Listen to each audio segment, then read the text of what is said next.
Shalom, saudara dan saudari yang terkasih dalam Tuhan kita Yesus Kristus. Marilah kita luangkan waktu beberapa menit untuk berkencan dengan Tuhan saat ini, agar dari hari ke hari kita semakin dekat dengan Tuhan, sehingga hidup kita semakin diberkati dan menjadi berkat. Pembacaan dari surat Rasul Paulus kedua kepada jemaat di Korintus, bab 5 ayat 14 sampai dengan 15. Sebab kasih Kristus yang menguasai kami, karena kami telah mengerti bahwa jika satu orang sudah mati untuk semua orang, maka mereka semua sudah mati. Dan Kristus telah mati untuk semua orang, supaya mereka yang hidup tidak lagi hidup untuk dirinya sendiri, tetapi untuk Dia yang telah mati dan telah dibangkitkan untuk mereka. Demikianlah sabda Tuhan, syukur kepada Allah. Saudara dan saudari yang terkasih dalam Tuhan kita Yesus Kristus, suatu ketika ada berita seorang istri yang membunuh suami dan anak tirinya. Motifnya, sang istri marah karena ingin menguasai harta suami untuk membayar hutang, namun ditolak oleh suaminya. Hatinya yang dipenuhi dengan amarah dan keserakahan membuatnya melakukan pembunuhan. Ini menandakan ketika hati seseorang dikuasai oleh sesuatu, orang tersebut akan bertindak sesuai dengan apa yang mengisi hatinya.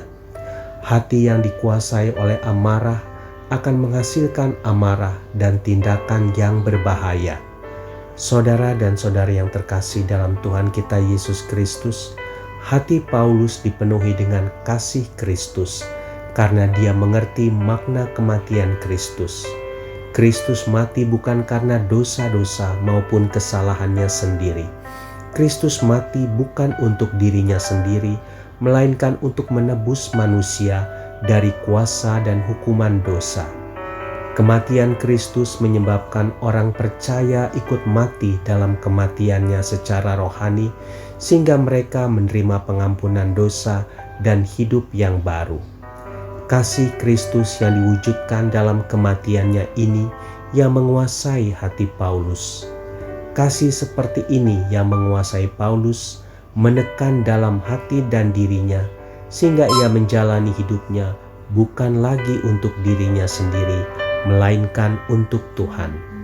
Saudara dan saudari yang terkasih dalam Tuhan kita Yesus Kristus, dalam dunia ilmu komputer ada istilah yang disebut garbage in dan garbage out. Jika kita memasukkan sampah, maka hasilnya pun akan berupa sampah pula. Sama halnya dengan hati manusia. Jika hati kita dikuasai oleh ego, dendam, amarah, dan kepahitan, maka diri kita hanya akan mengeluarkan hal-hal untuk diri sendiri dan dosa yang tidak berkenan kepada Tuhan.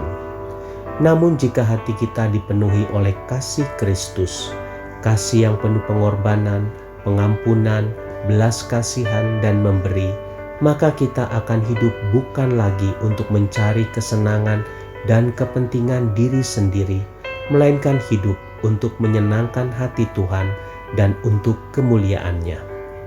Apa yang kita isikan ke dalam hati kita hari ini?